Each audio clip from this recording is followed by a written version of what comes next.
আজই ডাউনলোড করুন আর এনজয় করুন আপনার পছন্দের শো। তুমি মানুষটাকে শুধু সুস্থ করে দাও মা। এইরকম ভাবে মানুষটাকে দেখতে হবে তা আমি কখনো ভাবি।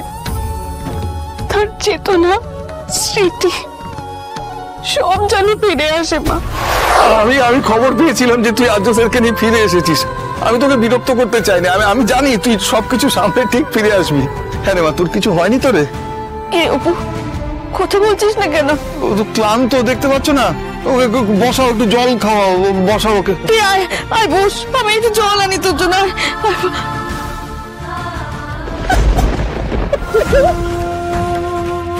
কি হয়েছে রে মা, এরকম করছিস কেন?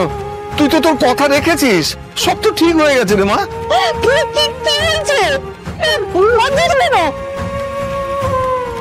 কি হয়েছে? আমি শুধু ওনাকে ফিরিয়ে আনতে পেরেছি মা, কিন্তু মানুষটা খুব অসুস্থ। স্যার কেমন যেন পাথরের মতো হয়ে আছে, কোনো কথা শুনছে না, কারণ চিনতে পারছে না। খুব কষ্ট পেয়েছে জানো তো, কোনো কারণে কষ্ট পেয়েছে। অপু, এইভাবে ভেঙে পড়িস না, এইভাবে কান্নাকাটি করিস না মা। শক্ত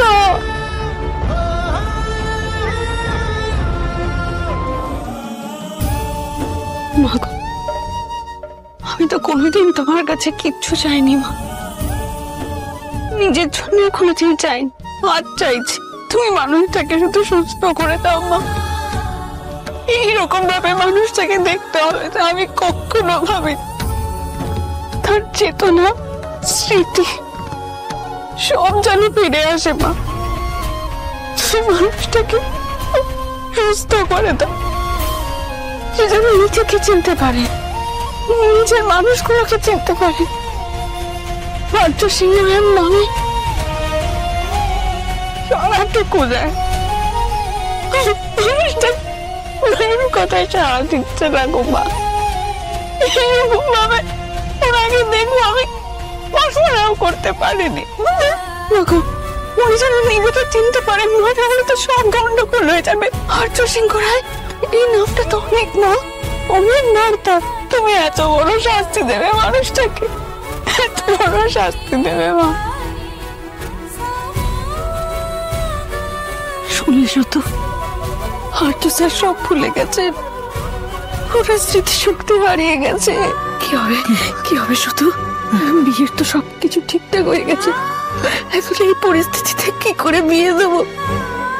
মেয়েটাকে এমন একজনের হাতে কি করে তুলে দেবো যে নিজেকে চিনতে পারছেন না?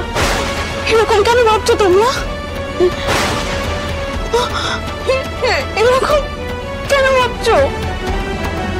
তোমাদের কি মনে হয় মানুষটা সারা জীবন এরকম থাকবে নাকি? না, এরকম থাকবে না। মানুষটা সুস্থ হয়ে উঠবে, খুব তাড়াতাড়ি সুস্থ হয়ে উঠবে। আমার অনেক জীবন এক সুতায় বাঁধা গো, সেই গ্রন্থি কেউ আলাদা করতে পারবে না, কেউ না।